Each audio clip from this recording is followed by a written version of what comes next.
Bem-vindos então para mais esse unboxing de Mateus. Nós estamos fazendo uma introdução aos evangelhos que deve encerrar hoje.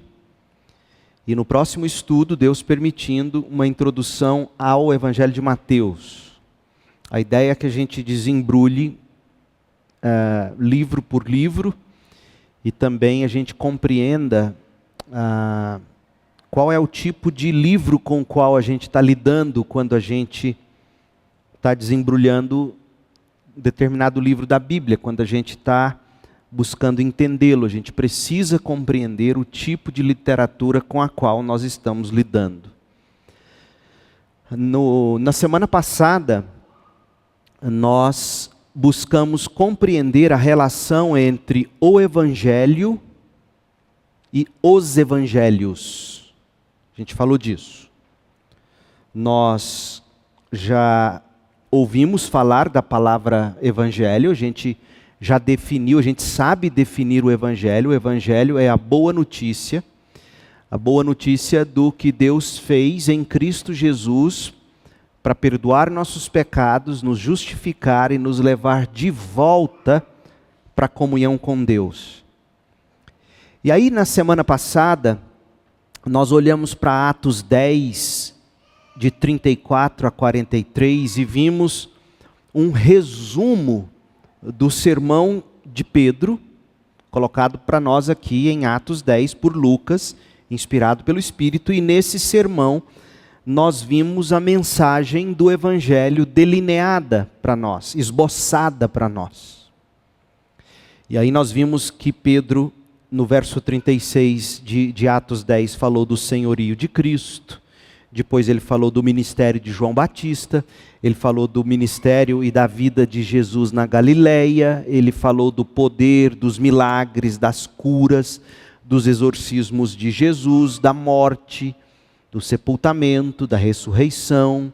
Falou das aparições de Jesus aos apóstolos. Pedro falou da ordem de se pregar o Evangelho. Ele afirmou que as profecias do Antigo Testamento apontavam para a vida de Cristo.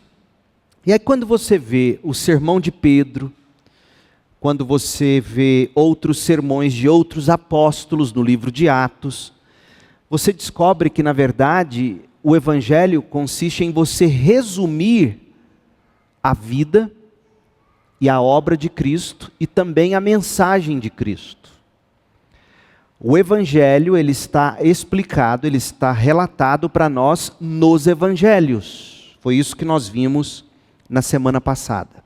Se você não viu, se você não absorveu o que a gente falou, é importante você voltar lá e assistir de novo, compreender isso, porque o que nós dissemos semana passada vai ser complementado pelo que será dito agora, hoje. Aí nós falamos do corpo crescente de material que foi dando origem aos evangelhos. Nós vimos que primeiro eles reuniram, os primeiros evangelistas, os primeiros autores, eles reuniram uma coleção de profecias do Antigo Testamento, profecias essas que apontavam para o Messias de um modo mais direto, objetivo, porque eles tinham que conectar a vida e a obra de Jesus com tudo que os profetas disseram. E aí eles coletam esse material. Nós vimos que, em segundo lugar, eles reuniram coleções que continham as coisas que Jesus disse, as coisas que Jesus fez. A época de Mateus sentar para escrever, por exemplo, já rolava conjunto de histórias, tanto na forma oral, como na forma escrita. Como que a gente sabe disso?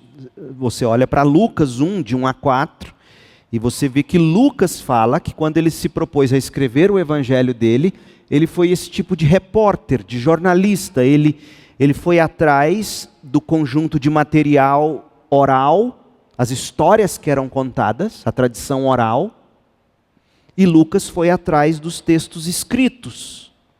Então ele coletou tudo isso e escreveu o evangelho dele de forma, como ele mesmo coloca em Lucas 1, versículo 3, de forma ordenada ou sucessiva, sucessivamente. Então, em síntese, pegaram textos do Antigo Testamento, que davam fundamento para a vida e obra de Jesus, coletaram, em segundo lugar, material, oral e escrito, que já circulava na igreja primitiva. Foi isso que a gente viu no primeiro estudo. Hoje, eu quero falar do gênero distinto dos evangelhos. A gente quer responder a seguinte pergunta: por que que os evangelhos foram escritos? E aí a gente precisa dar um passo atrás e entender qual é esse gênero distinto. O que é um evangelho? É uma biografia de Jesus? Se é uma biografia apenas, por que que, por exemplo, a gente não tem nos evangelhos história de Jesus entre os 12 e os 30 anos?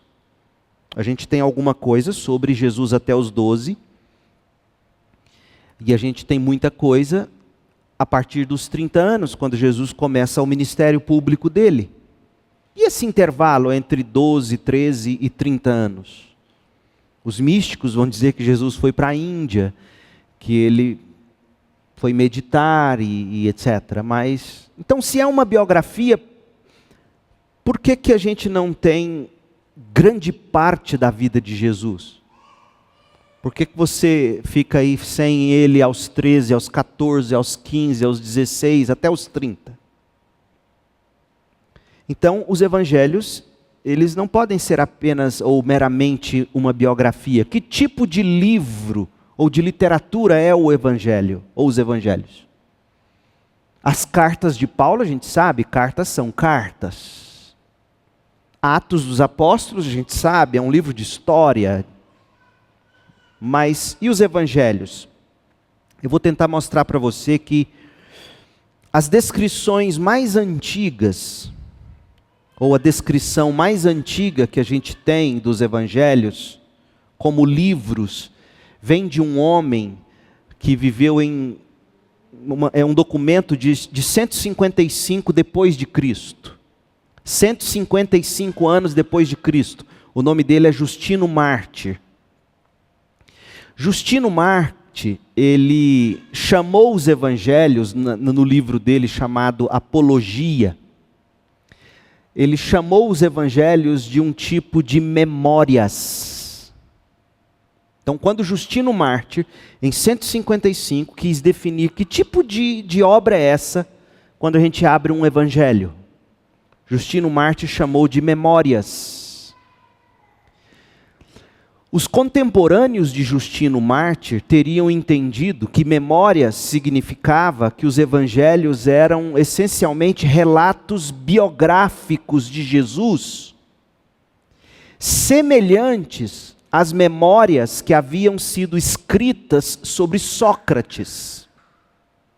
Houve um sujeito que em 354 antes de Cristo, um sujeito chamado Xenofonte.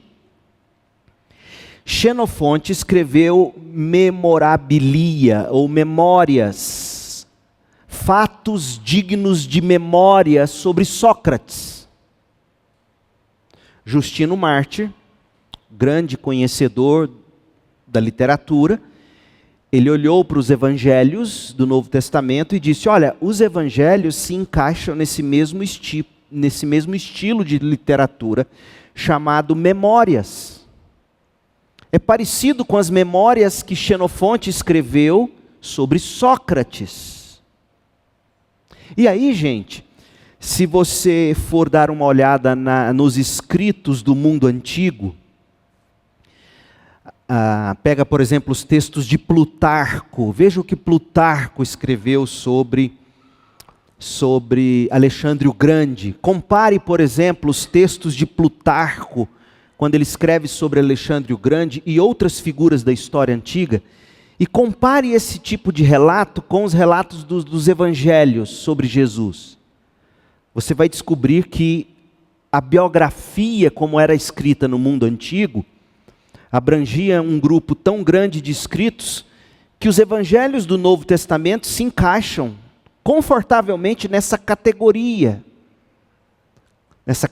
chamada memórias de Jesus, ou memórias sobre a vida de Jesus.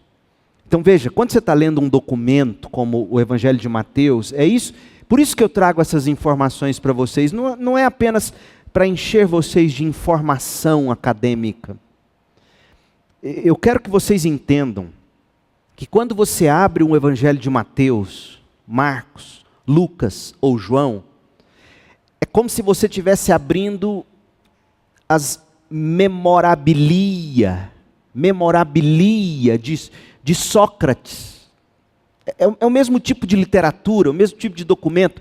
E é curioso porque na academia as pessoas vão dar muitíssimo valor às memorabilia, ou a memorabilia que Xenofonte escreveu sobre Sócrates.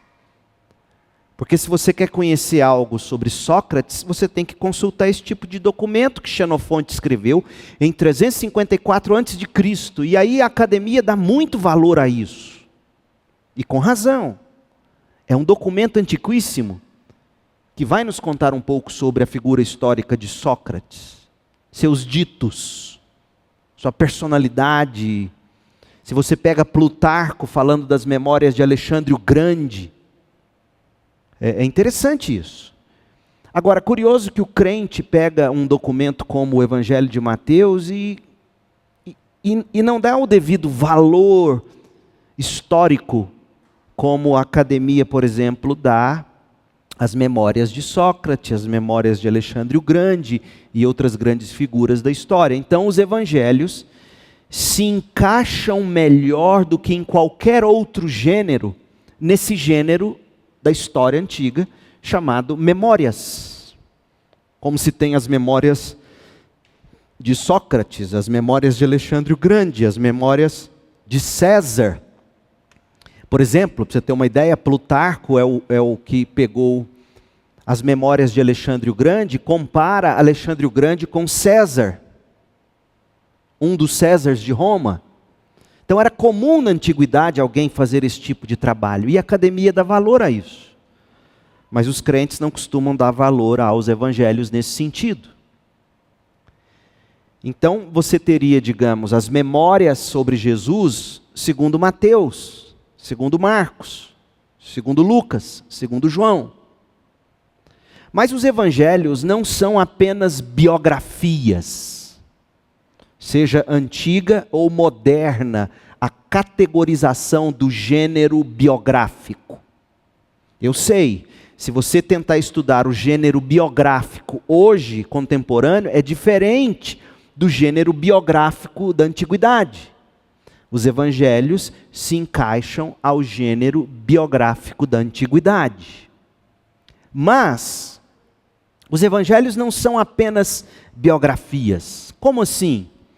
Olha, uma simples leitura dos 4 evangelhos vai revelar que eles diferem um pouco um do outro em algumas narrativas. E isso porque cada evangelista, cada autor, ele tem um ponto de vista especial, uma série de pontos que ele quer destacar. Ele pega as memórias de Jesus, Lucas pega tudo que ele coletou e ele quer dar algum destaque, um destaque diferente daquele que Mateus deu. Veremos que Mateus escreveu para judeus, ou prosélitos, pessoas convertidas ao judaísmo, que agora se converteram ao cristianismo. Então, os pontos de destaque de Mateus são distintos dos pontos de destaque de Lucas, que foi escrito ou escreveu seu evangelho para gentios, quem não era judeu, ou não tinham qualquer conhecimento sobre judeus. E aí, alguns vão dizer que os evangelhos se encaixam na categoria chamada sermões biográficos expandidos. Então é como que se Mateus tivesse pegado memórias de Jesus, contado relatos sobre a vida dele, como ele nasceu, como ele veio ao mundo, qual era a expectativa das pessoas, dos judeus, contar sobre os milagres, as parábolas, os exorcismos de Jesus. Ele tá pregando, ele está contando a história de Jesus, mas destacando pontos. E aí vão dizer que os evangelhos são sermões biográficos expandidos. Trocando em miúdos. Primeiro, os evangelhos contam a história da vida e dos ensinos de Jesus. Então os evangelhos são, sim, de algum modo, biográficos. Mas os evangelhos também contêm os elementos encontrados nos primeiros sermões cristãos. E o objetivo principal dos evangelhos é apresentar a mensagem do evangelho, a boa notícia de que Jesus salva o pecador através da vida e da obra de Jesus. O objetivo principal dos evangelhos é apresentar a mensagem do evangelho de um modo fundamentado na vida, na obra e nas palavras de Jesus. E desse modo, produzir fé. Pega, por exemplo, se você pegar a história de Alexandre o Grande, escrita por Plutarco, Plutarco conta a história de Alexandre o Grande de um modo que você seja encorajado por ele, de um modo que você aprenda com ele, de um modo que você tenha fé nele, nessa figura histórica. Era assim que se escrevia uma biografia no mundo antigo. Se você pegar as memórias de Xenofonte sobre Sócrates, de algum modo você vai ser inspirado a querer ser como Sócrates, a viver como Sócrates ensinou. Portanto, os evangelhos têm esse fim. O fim de você ler e se convencer de que Jesus é o Filho de Deus. A vida e a obra dele tem como fim despertar fé nele, em quem ele é, no que ele fez, de um modo que você seja assim salvo e procure viver segundo ele. Então, por exemplo, muitas vezes as atividades de Jesus são resumidas simplesmente ao se dizer que ele curou, ele viajou, ele ensinou, ele pregou. Abra em Marcos 1, veja comigo, Marcos 1:38. Olha como Marcos coloca. Jesus respondeu: devemos prosseguir para outras cidades e lá também anunciar minha mensagem. Foi para isso que eu vim, anunciar minha mensagem. Então Jesus viajou por toda a região da Galileia, pregando nas sinagogas e expulsando demônios. Agora, olha que interessante. No verso 38, Jesus disse que veio para anunciar a sua mensagem. E ele devia ir para outros lugares para fazer isso. Foi para isso que ele veio, disse Jesus. Eu vim para anunciar minha mensagem. Mas no verso 39 diz que ele viajou por toda a região da Galileia, pregando e expulsando demônios. E você vai ler então sobre demônios que foram expulsos, você vai ler sobre curas que Jesus realizou.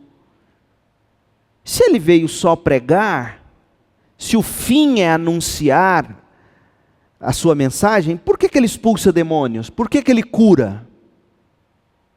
E aí você vai entender, lendo Marcos, por exemplo, que os demônios sendo expulsos era prova de que o poder de Deus era com Jesus e que o reino de Deus estava sendo inaugurado por Jesus. E onde chega o reino, o diabo vaza.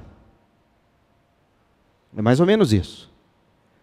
As curas era para dizer que Jesus era o Todo-Poderoso de Deus e assim por diante. Então, todos os milagres e maravilhas de Jesus autenticavam sua mensagem.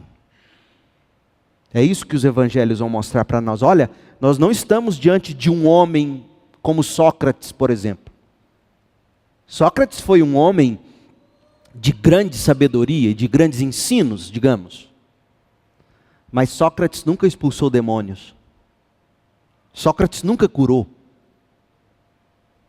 Portanto, a pergunta que deve ficar na cabeça de quem está lendo Marcos, por exemplo, é o seguinte: que homem é esse que fala com tanta propriedade e que tem poder para expulsar demônios e curar paralíticos e fazer o que fez ou faz? Percebe o tipo de pergunta? Por quê? Porque você está lendo o Evangelho de Marcos, por exemplo, e você tem que chegar a essa consciência. Que tipo de homem é esse? Quem é ele? Aliás, essa pergunta ela é feita por pessoas que estavam assistindo Jesus. Que homem é esse? Quem é ele? Que expulsa demônios, que cura, que faz isso, que prega com tanta propriedade. E a conclusão a que se quer que você chegue é a seguinte: é o Filho eterno de Deus, é o Messias.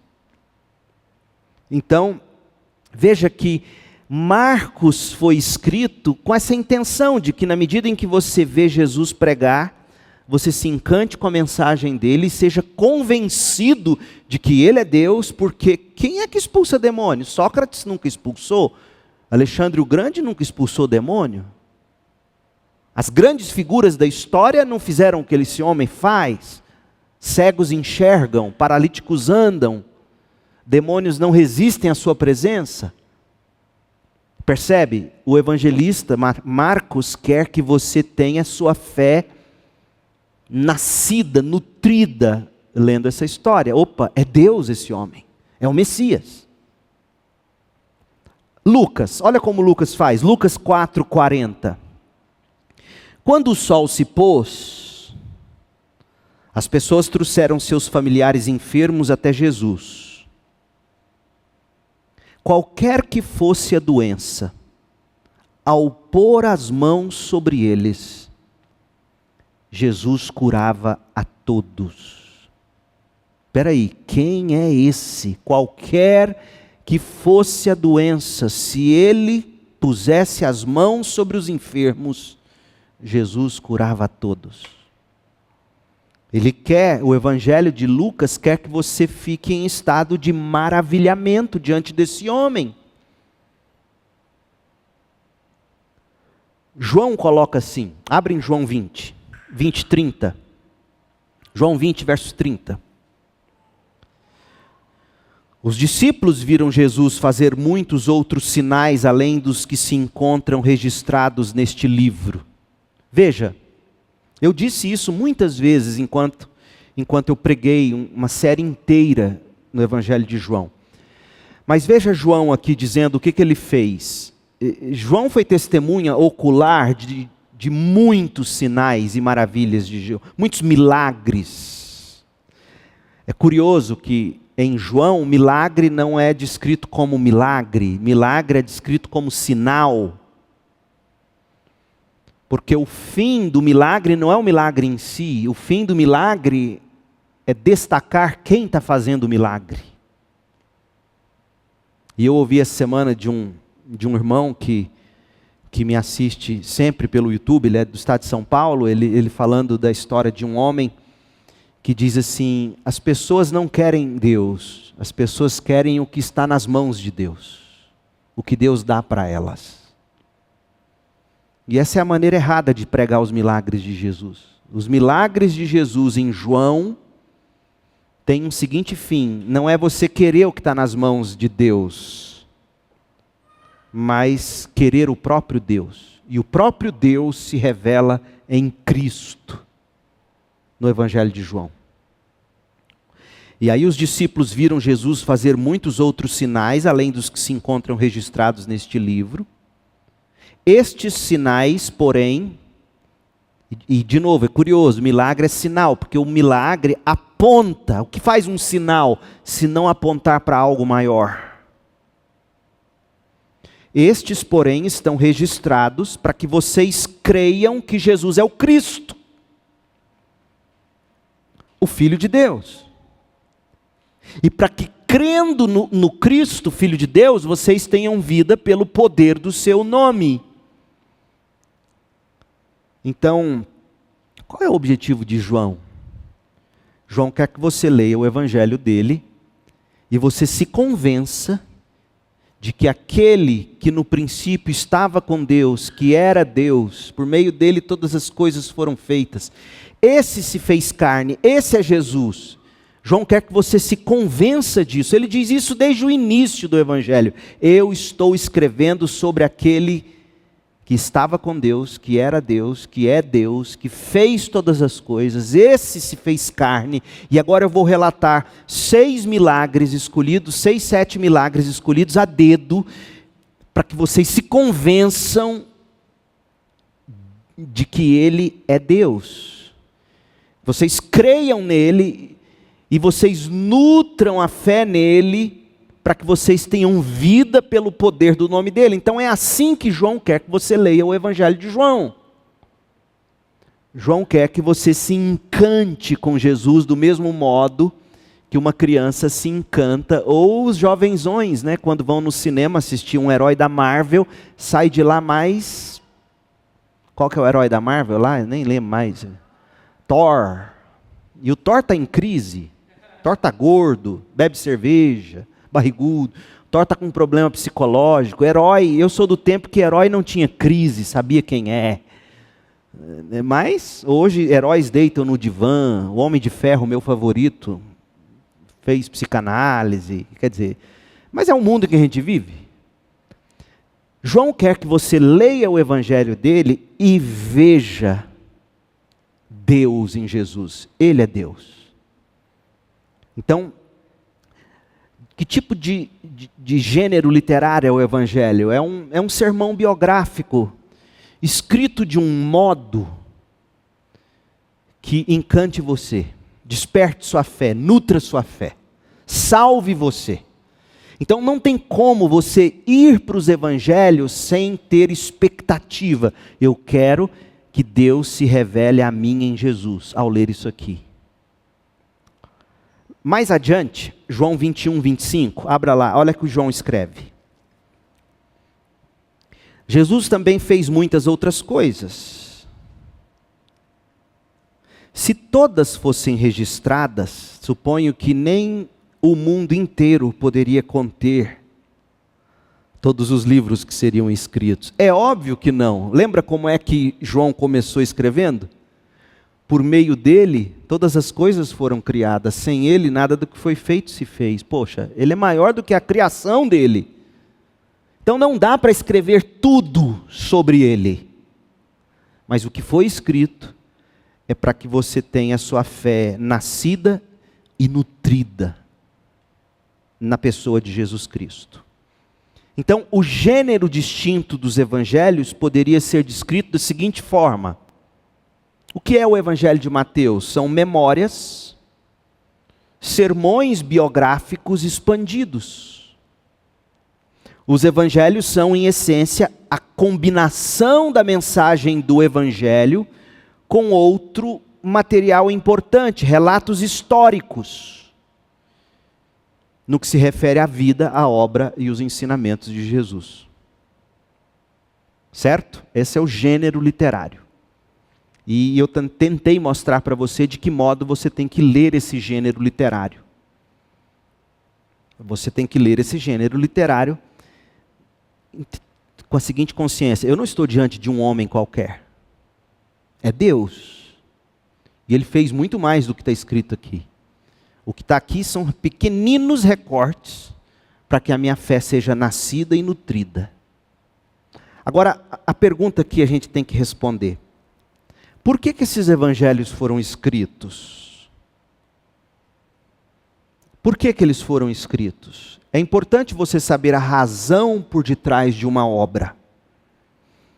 Porque quanto mais você souber sobre a razão por detrás de uma obra, tanto mais você vai desfrutar dessa obra. Certo? Você não tem como usar uma batedeira de bolo, por exemplo, se você não souber a razão pela qual uma batedeira de bolo foi inventada.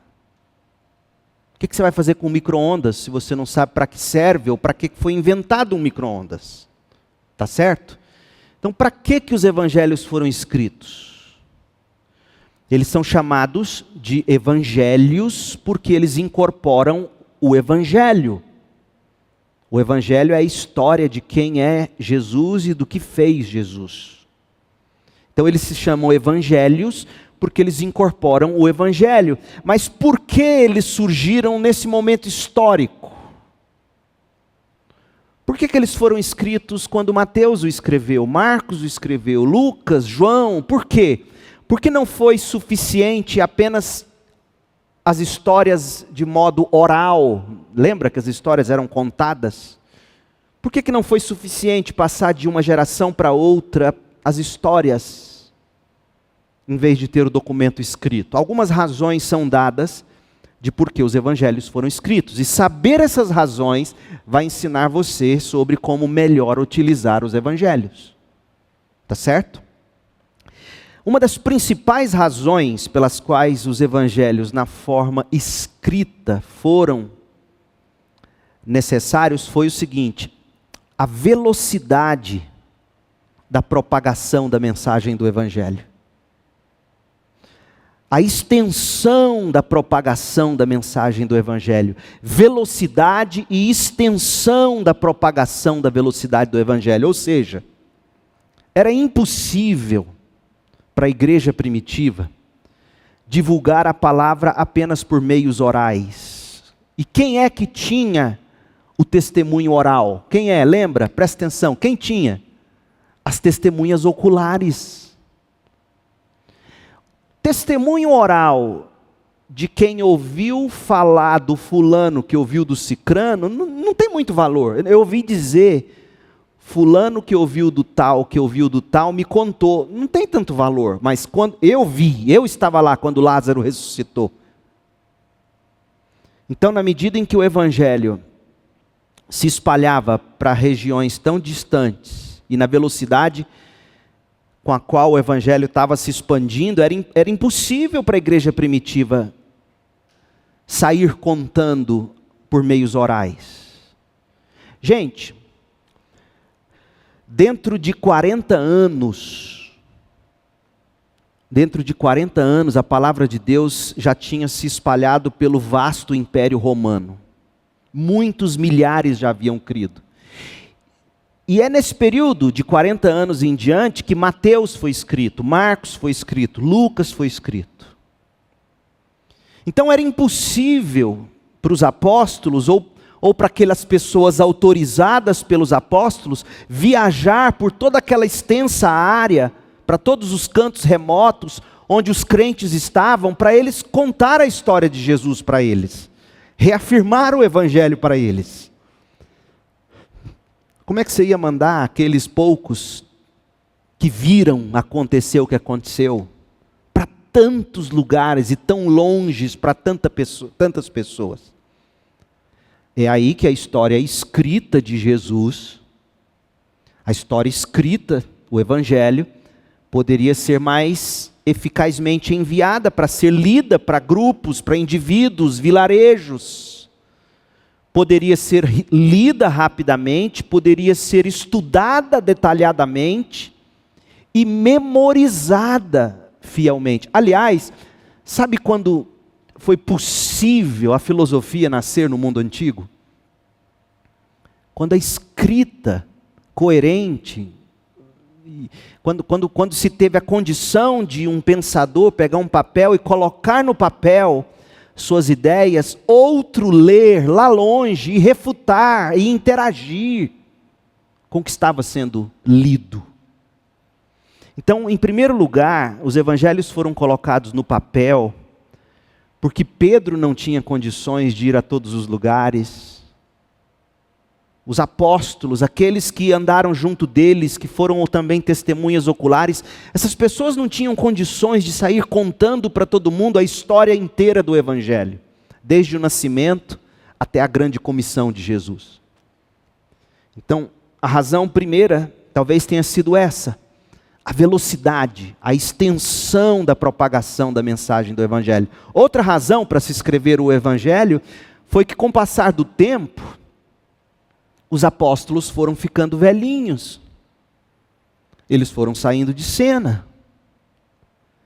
Nós não temos muitos fatos concretos neste ponto, mas olha, por volta de 70 depois de Cristo, a maioria dos apóstolos já tinha sido martirizada por causa da fé evangélica. Então Jesus morre, 70 anos depois aproximadamente, Jesus morre, ressuscita, vai para o céu.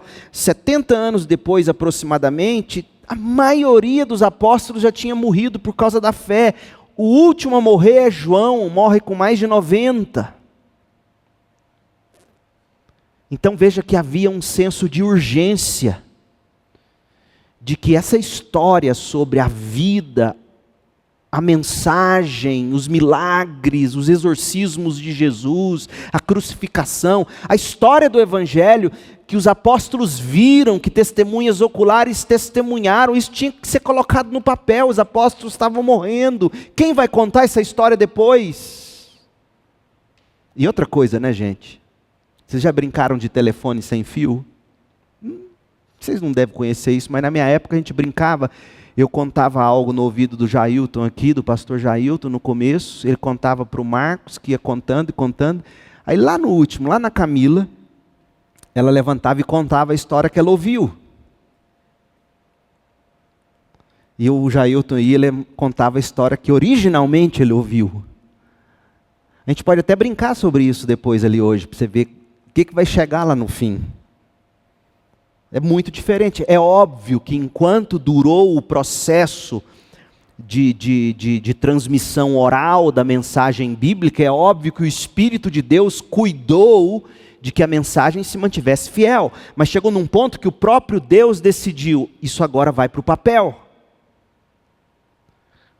Por quê? Porque aquelas testemunhas oculares estão partindo. E eu quero que o que elas testemunharam, e eu os fiz lembrar, e eu os inspirei para dizer, fique no papel, para que gerações futuras, ao lerem esse documento, tenham a mesma história fidedigna de quem as contava oralmente. Então, primeiro, estava crescendo o número de crentes, era impossível para os apóstolos e as testemunhas oculares chegar lá ao mesmo tempo. Estava morrendo as testemunhas oculares, segundo. E terceiro, os primeiros crentes estavam olhando para o futuro. E esse terceiro motivo é um pouco ligado ao segundo, porque eles criam, sinceramente, eles criam que Jesus ia voltar a qualquer momento. Alguns crentes criam que Jesus voltaria iminentemente, tanto que se você ler Tessalonicenses, você vai ver que tinha uns que tinham largado de trabalhar. Falou, trabalhar para quê? Jesus vai chegar até o fim do dia. Mas tinha aqueles que sabiam que isso podia demorar. Então, com o passar dos anos, só fazia sentido registrar o que se sabia a respeito de Jesus, para que pudesse ser lembrado até o último momento, antes de Jesus chegar. Então, essa ideia de que pode demorar a segunda vinda de Jesus, também fez com que se deixasse registrado em papel a história do Evangelho, nascimento, ministério, morte, ressurreição, etc. Mensagem de Jesus, etc. Outra coisa, histórias falsas, distorcidas estavam começando a aparecer. Ou seja, além das testemunhas oculares, que tinha a história verdadeira sendo contada, falsos apóstolos começaram a entrar nas igrejas, nas cidades, contando falsos evangelhos ou distorções do evangelho. Tanto que se você der um Google depois, tenta procurar lá evangelhos apócrifos, com outros nomes, sei lá, evangelho de Judas, de Tiago, evangelho de Maria Madalena, já existiam essas histórias rolando. Leia o Código da Vinci depois, para você ter uma ideia, ele coloca um pouco bem disso. E aí você precisava ter certeza, por isso que a Bíblia tem o nome de cânon. Cânon vem do grego régua de medir, padrão. Se a história que está sendo contada não passa pelo cânon, não passa pela régua dos apóstolos, e que régua é essa? Os textos escritos que estão circulando, apostólicos. Então se não passa pela régua, não é confiável. Então você tinha essa questão de que falsas histórias estavam sendo contadas. Mas a principal razão para se compor os evangelhos, talvez tenha sido a necessidade de material factual para ser usado na instrução de novos convertidos. E aqui a gente começa a aprender que tipo de ensino a igreja tem que dar para os crentes. O evangelho. Não demorou muito para que praticamente todos os convertidos à fé cristã se achassem sem qualquer conhecimento de quem é o Cristo. E essas pessoas precisavam ser instruídas nos fatos básicos da vida, da obra e da mensagem de Cristo. Precisavam conhecer a história e as profecias do Antigo Testamento, o nascimento de Jesus, a pregação de Jesus, os milagres de Jesus. E aí, os evangelhos então, vem Mateus e começa a escrever sobre isso. E nós vamos falar sobre a composição de Mateus, Deus permitindo, no nosso próximo encontro. Mas esses novos crentes estavam se tornando cristãos, discípulos, e era obrigatório que eles fossem ensinados a respeito de Cristo. Mas qual seria o documento válido? Tinha que ser o evangelho bem contado. Aí Mateus escreve para uma determinada comunidade, Marcos, Lucas, João, e cada um deles nasce com uma ênfase. Por exemplo, Mateus escreveu principalmente para um público judaico, apresentando Jesus de Nazaré como o tão esperado Messias, o rei legítimo do povo de Deus, e em Mateus você vai ver Jesus como o rei Messias. Marcos tinha como alvo o público gentil, os romanos. Jesus é o servo salvador.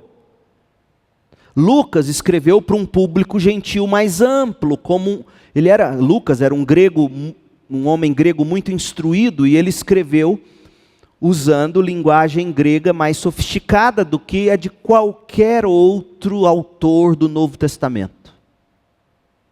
Jesus é o homem perfeito. Os gregos sempre tiveram atrás da imagem do homem perfeito. Quem é o homem perfeito? Pega as estátuas gregas. Já lembra daquela do Davi esculpida? Pega esculturas, imagens dos homens gregos, a perfeição do corpo humano, etc. Os gregos estavam atrás do homem perfeito, da imagem perfeita do homem perfeito. E Lucas escreve com isso em mente.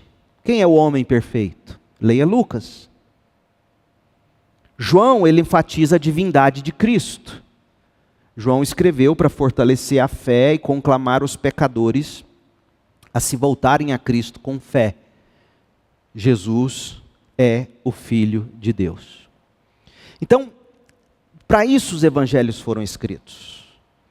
Tinha que chegar nos quatro cantos, estava crescendo rapidamente, histórias mentirosas estavam sendo inseridas, distorcidas, apóstolos morrendo, os crentes precisavam ter um documento factual, um documento confiável no qual eles deveriam ser discipulados, a história teria que ser recontada com fidelidade, e geralmente, como é que nasce a pregação na igreja primitiva, por exemplo?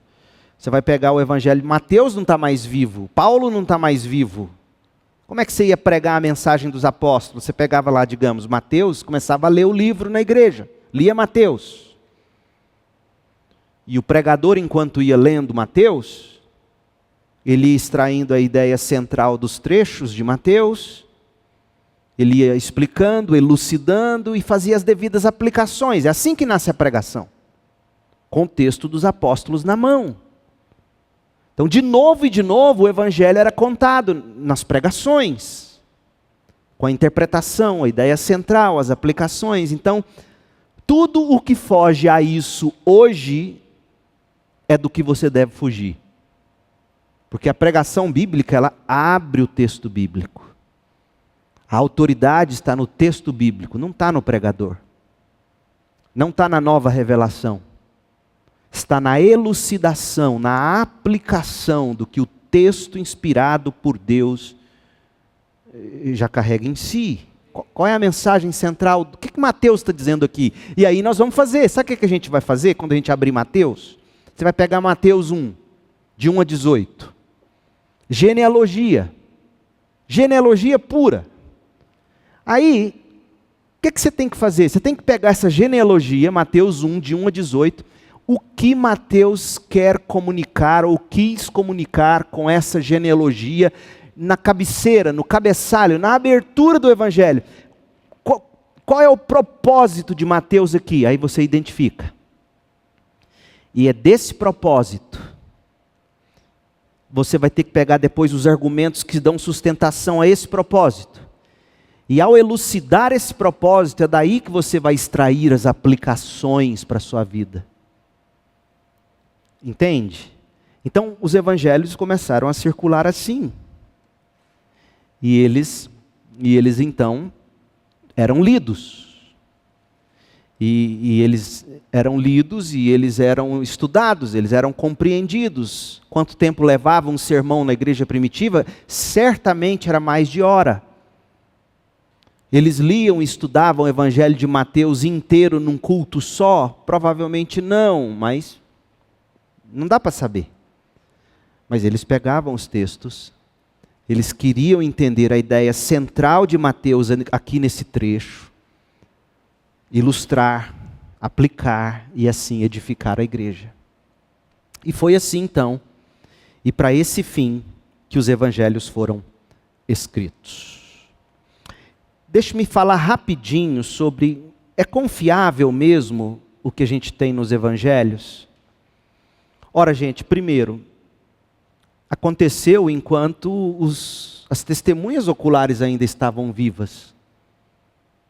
Qualquer um poderia ir a João, a Mateus, a Marcos, a Lucas. De acordo com a melhor evidência disponível desde os primeiros anos da igreja, os evangelhos foram escritos por testemunhas de perto. Mateus, Marcos ouviu Pedro pregar. João, Lucas ouviu testemunhas oculares. Quer dizer, Deus esteve nesse processo todo. Deus disse, o Espírito de Deus disse que seria assim. Em João 14, em João 16, eu vou fazer vocês lembrarem dessas coisas. E eu vou dar a interpretação adequada para vocês registrarem essas coisas. Então, sim, é um poder divino e sobrenatural. Para isso os evangelhos foram escritos. Então nós vimos a relação entre evangelho com os evangelhos. Os evangelhos são o quê? Uma expansão da mensagem do evangelho. E qual é a mensagem do evangelho? Jesus nasceu, viveu entre nós, viveu sem pecado, Filho eterno de Deus. Isso se comprova pelos milagres, pelos exorcismos, certo? João Batista veio antes dele, prenunciou o caminho, abriu o caminho para ele. Então, quando você lê um evangelho de ponta a ponta, Mateus, Marcos, Lucas ou João, você está lendo a versão expandida do evangelho. Isso nós vimos na primeira aula, no primeiro unboxing. E hoje nós vimos por que os evangelhos foram escritos. Foram escritos para a gente conhecer o evangelho, viver o evangelho, ter a fé nascida e nutrida em quem Cristo é e no que Ele fez por nós, levando-nos de volta para Deus. No próximo unboxing, a gente vai introduzir Mateus em si, quando escreveu, como, porquê, e aí sim a gente vai mergulhar texto a texto na sequência.